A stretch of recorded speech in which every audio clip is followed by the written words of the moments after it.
Hello students, a very good morning to all of you. Now students, we have started a very interesting and comedy lesson, that is the boy who broke the bank.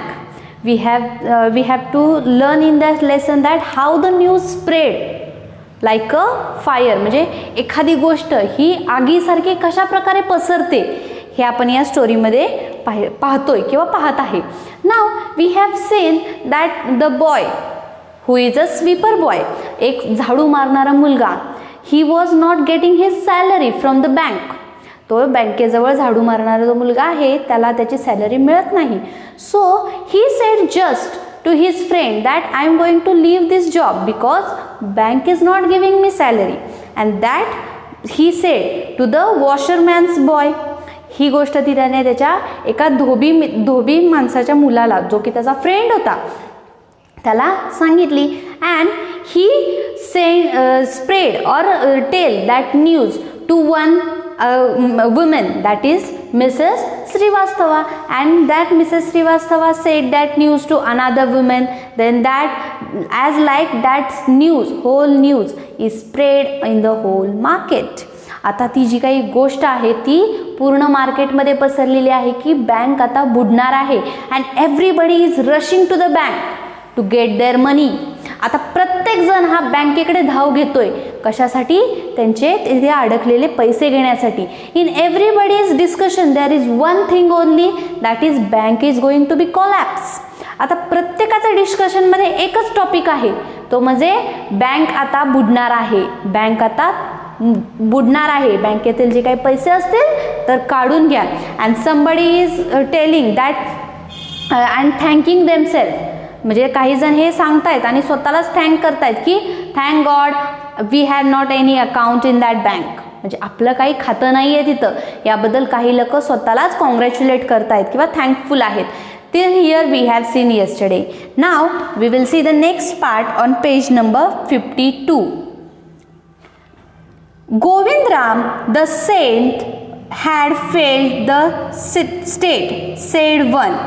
आता एक जण काय म्हणाला, त्यांची चर्चा गावामध्ये चालू असताना, सेठ गोविंदराम फ्लेड द स्टेट. म्हणजे गोविंदराम हे देश सोडून गेले. फ्लेड म्हणजे पळून जाणे किंवा सोडून जाणे. गोविंदराम हा देशच सोडून गेलेत.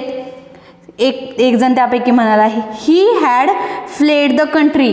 एक जण तर म्हणाला की त्यांनी ते इथलं सगळं कंट्रीज सोडून गेलेले आहेत. हे सगळं सोडूनच ते इथून गेलेले आहेत. सेड अनादर. एक जण काय म्हणाला की स्टेट सोडून गेलेत. एक जण म्हणाला नाही, ही लिव्ह द कंट्री ओनली. काही जण काय म्हणाले की त्यांनी डायरेक्ट इथून कंट्रीज सोडून गेलेले आहेत. म्हणजे कोण म्हणालं की देश सोडून गेलंय, कोण म्हणालं की राज्य सोडून गेलंय. अशा प्रकारे he was hiding in Pimpalnagar, said a third. आणि तिसरा का म्हणाला की नाही नाही ते इथंच कुठेतरी लपून बसले असतील. Hiding himself in Pimpalnagar. त्यांनी स्वतःलाच लपवून घेतलेलं आहे. पिंपलनगरमध्येच आहेत ते स्वतः लपून बसले आहेत, असं तिसरा व्यक्ती बोलला. ही हॅड हँग्ड himself from the tamarind tree. आणि एक जण तर हाईटच केली. तो काय म्हणाला, ही हँग्ड हिमसेल्फ. त्याने स्वतःला फाशी लावून घेतली आहे. टॅमरेंट ट्री म्हणजे चिंचेचं झाड. टॅमरेंट म्हणजे चिंच. चिंचेच्या झाडाला त्यांनी फाशी लावून घेतली, असे एक जण बोलला. And had been found that morning by the sweeper boy. And had been found that morning by the sweeper boy. आता लवकरच सकाळी तो स्वीपर बॉय जो होता तो आला. By the Noon small bank had gone through all. आणि काय झालं की त्यांना असं, एक जण असं म्हणत होता की भारत देश सोडून गेले. एक जण म्हणत होता स्टेटच सोडून गेले. मग अशा प्रकारे बोलत असताना त्यापैकी एक जण काय बोलला की त्यांनी फाशी लावून घेतली. आणि हे सगळं जे काय झालं असेल ते त्या स्वीपर बॉयला सकाळी कळलंय, असं त्यांचं डिस्कशन चालू झालं. By the Noon the small bank had gone through all its ready cash and the harassed manager was in a dilemma. आता लवकरच काय झालं होतं, बाय द नून म्हणजे दुपारपर्यंत बँक पूर्ण लोकांनी भरलेली होती. सर्वजण तिथे कशासाठी आले होते, अर्थातच फॉर रिमुव्हिंग देअर मनी. सर्वजण तिथे त्यांचे पैसे काढण्यासाठी आलेले होते. आणि तो हॅरेस्ड मॅनेजर खूप टेन्शनमध्ये होता आणि तो हॅरेस झालेला होता. Was in a dilemma. Dilemma means a difficult situation, a situation which makes problem, म्हणजे थोडक्यात पेचात पडणे आपण जे म्हणतो. तो जो मॅनेजर जो होता तो अडचणीत होता, पेचात सापडलेला होता की नाव व्हॉट टू डू, आता मी काय करू, या परिस्थितीत तो मॅनेजर होता.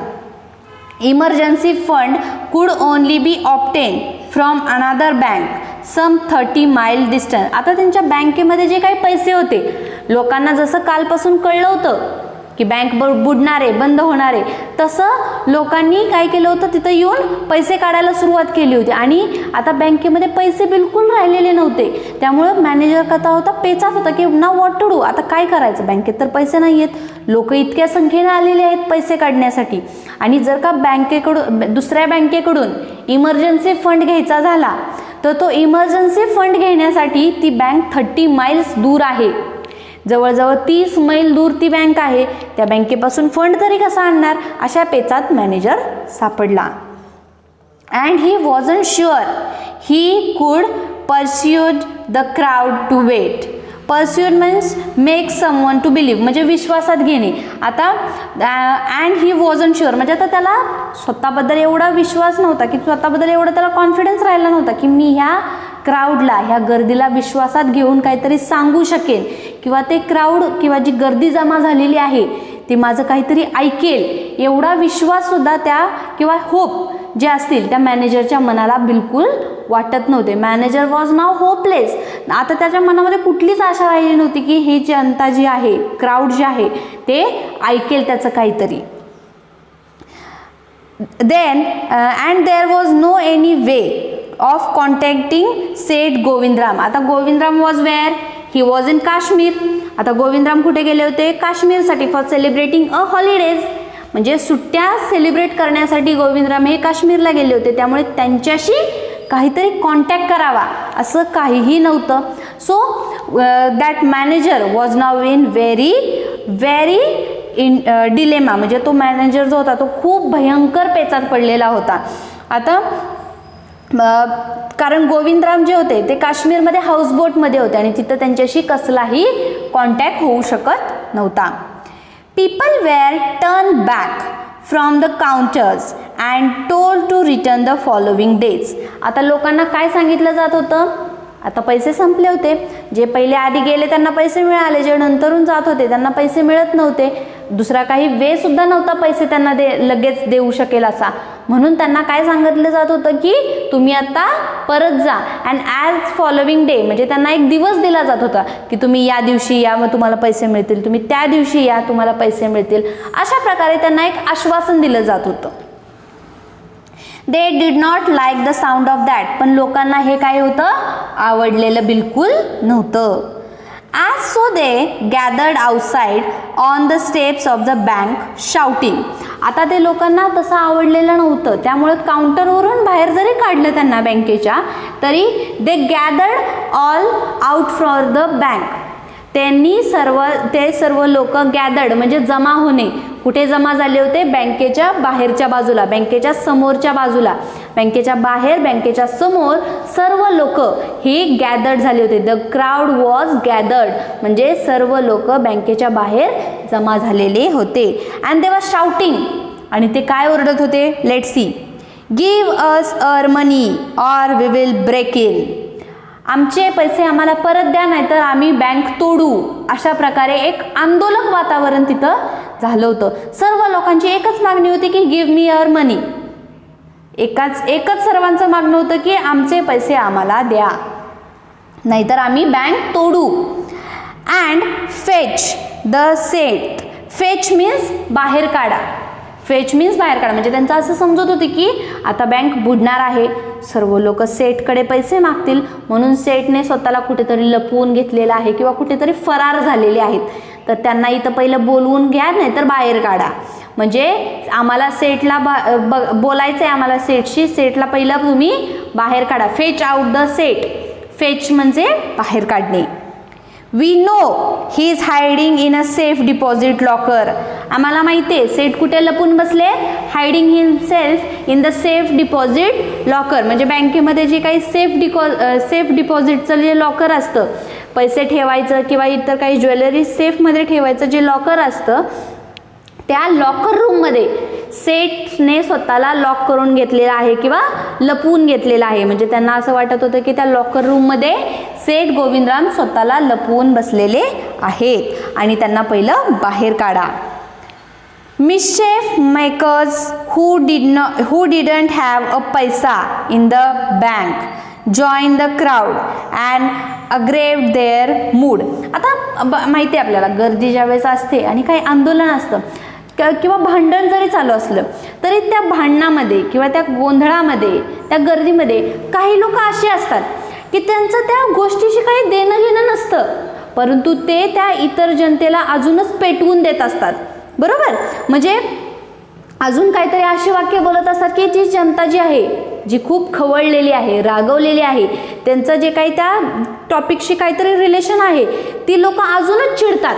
असं काही लोकांचं काम असतं. मग तसंच त्या क्राऊडमध्ये सुद्धा काही लोक अशी होती की त्यांचा त्या बँकेच्या पैशाशी काही संबंध नव्हता, परंतु देवा इरिटेटिंग देम, म्हणजे ते अजून त्यांना पिसळवून देत होते, चिडवून देत होते की अजून काहीतरी करा, अशा प्रकारे. And aggravated their mood. Aggravated means annoyed, भडकवणे.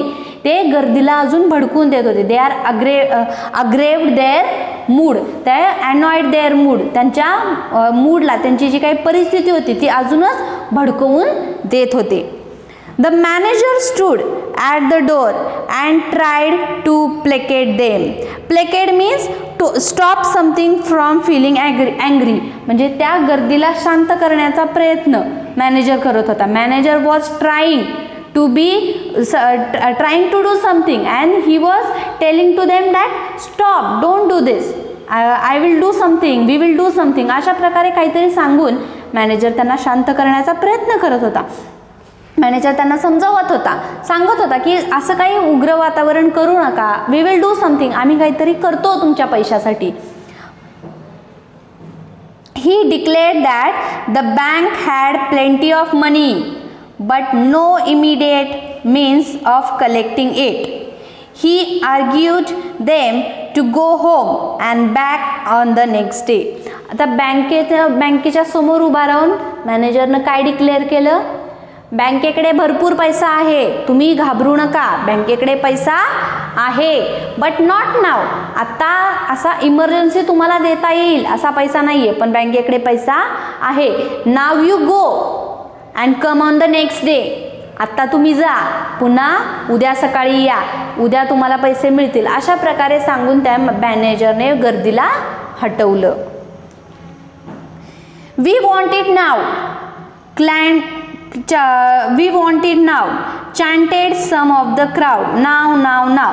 आता हटवण्याचा तो मॅनेजर प्रयत्न करत होता की तुम्ही आत्ता जा, उद्या या, उद्या पैसे मिळतील, बँकेकडे पैसा आहे, अशा प्रकारे सांगून गर्दी हटवण्याचा प्रयत्न करत होता. परंतु काही लोक त्यातली तिथंच उभा राहून काय ओरडले? नाही नाही नाही, आम्हाला आत्ताच पैसे हवेत. चॅन्टेड मीन्स ओरडणे. त्यापैकी काही जण काय ओरडले? We want it now now नाव, म्हणजे आत्ता आत्ता आत्ता, आम्हाला आत्ताच्या आत्ताच पैसे पाहिजेत, आम्हाला उद्या विद्या काही सांगू नका, अशा प्रकारे. And a brick hurtled through the air and crashed through the plate glass window of the Pimpalnagar bank. आणि अचानक गर्दीतून एक वीट उचलून भिरकावत पिंपलनगर बँकच्या काचेवरती पोचली आणि काच तुटली. थ्रॅश द ग्लास, म्हणजे तिथलं जे काही बँकेच्या खिडकीची जी काच होती त्या काचेवरती ती वीट पडल्यामुळे काच तुटली किंवा फुटली. Nathu arrived next morning to sweep the step of the bank. आता हे सगळं झाल्यानंतर क्राऊड गेला. कशा प्रकारे मॅनेजरने ट्राय करून तो क्राऊड घालवला होता तिथला आणि आता शांतता झाली होती. आणि दुसऱ्या दिवशी सकाळी when the Nathu arrived to sweep the step, आणि ज्यावेळेस दुसऱ्या दिवशी सकाळी sweeper boy Nathu came to sweeping the step, दुसऱ्या दिवशी सकाळी ज्यावेळेस तो झाडू मारणारा मुलगा बँकेच्या पायऱ्यांवरती झाडू मारण्यासाठी आला, he saw the refuse and the broken glass. आता दुसऱ्या दिवशी ज्यावेळेस तो आला त्यावेळेस त्याने पाहिलं की बँकेच्या पायऱ्यांवरती खूप कचरा आहे, खूप काचा आहेत, अशा प्रकारे पाहिलं. अर्थातच क्राऊडने सर्व अर्थातच खूप दगडं फेकून, एकाने वीट मारली की सगळ्यांनी फेकाफेकी केली असणार आहे, मग त्यामुळे तिथं खूप सारा कचरा किंवा काचा अशा झाल्या होत्या. आता Nathu was a sweeper boy. आता नथू हा झाडू मारणारा मुलगा होता. स्वीपर बॉय मीन्स व्हॉट, की one day if you will come then another day और the next day only in the morning he have to come. म्हणजे झाडू मारणाऱ्या मुलाचं काम काय की सकाळी जर तो आला in the morning if he will come then another day morning only he have to come. म्हणजे आज जर सकाळी आला तर दुसऱ्या दिवशी सकाळीच त्याने यायचं, असं स्वीपर बॉयचं काम. त्यामुळे आदल्या दिवशी तो जेव्हा काय झाडून गेला होता, त्यानंतर का जे काही हे सगळं रामायण घडलं होतं याबद्दल काहीच कल्पना नव्हती. आणि जेव्हा तो दुसऱ्या दिवशी सकाळी आला आणि त्यानं ह्या कचरा बघितला त्यावेळी मात्र तो गोंधळात पडला. आता now see what he started to think. And he saw the refuse and the broken glass and the stones cluttering the step. Cluttering means अस्ताव्यस्त पडलेली. ओके, म्हणजे तिथं जे काही त्यानं दृश्य बघितलं की पायऱ्यांवरती खूप काही दगडं आहेत, कचरा आहे, काचांचे तुकडे आहेत, सगळं काही अस्ताव्यस्त पडले. त्यामुळे तो काय झाला, चिंतेत पडला, म्हणजे थोडासा विचारात पडला. Raising his hands in a gesture of horror and disgust he cried. Disgust means hatred.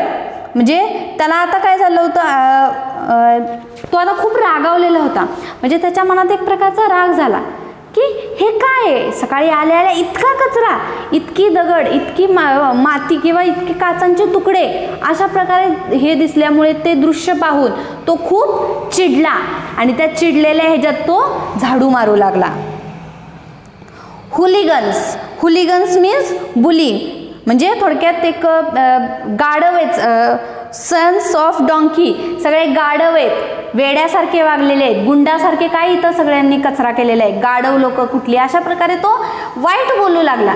म्हणजे तो चिडला होता का तर त्याला खूप आता तिथं साफ करावं लागणार होतं, त्यामुळे तो त्या लोकांना वाईट बोलू लागला होता. सन्स ऑफ डॉंकी म्हणजे गाढवाची मुलं कुठली, अशा प्रकारे तो त्या लोकांना गुंड, गाढव अशा प्रकारे बोलू लागला होता. As true it isn't bad enough to be paid late, it seems my work has also been increased. आता त्याला असं वाटत होतं की हे बँकवाल्यांनी मुद्दाम केलेलं आहे.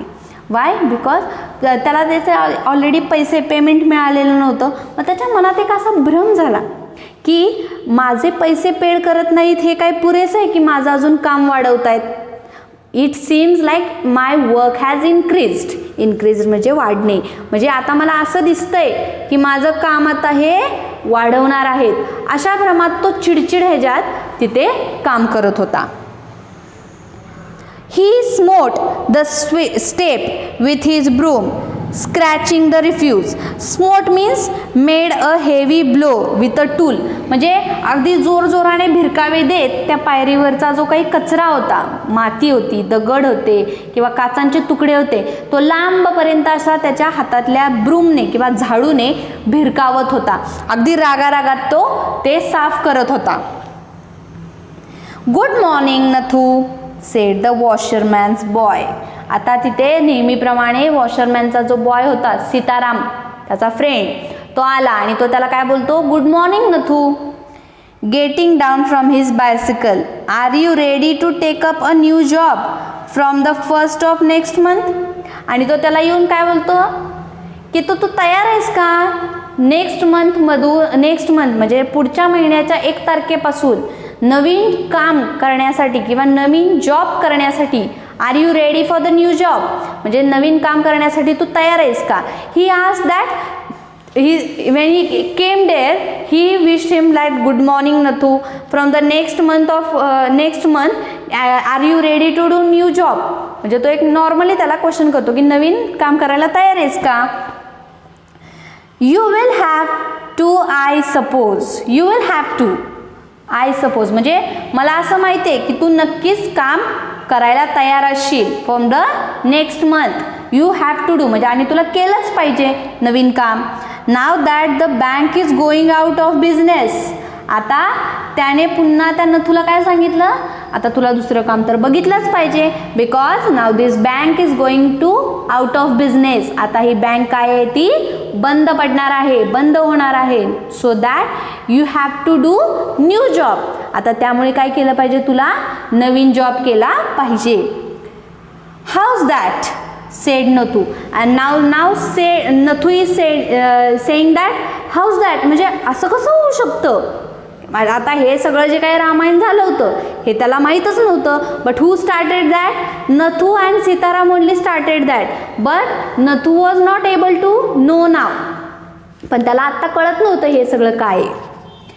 Haven't you heard, well you would better wait here until half the population of Pimpalnagar arrives to claim their money. Haven't you heard म्हणजे तू ऐकलं नाहीस का. Haven't you heard म्हणजे तू ऐकलं नाहीस का. You will well you would better wait here until half the population of Pimpalnagar arrive to claim their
आहे ते ॲज अ होमवर्क सॉल्व करा. थँक्यू.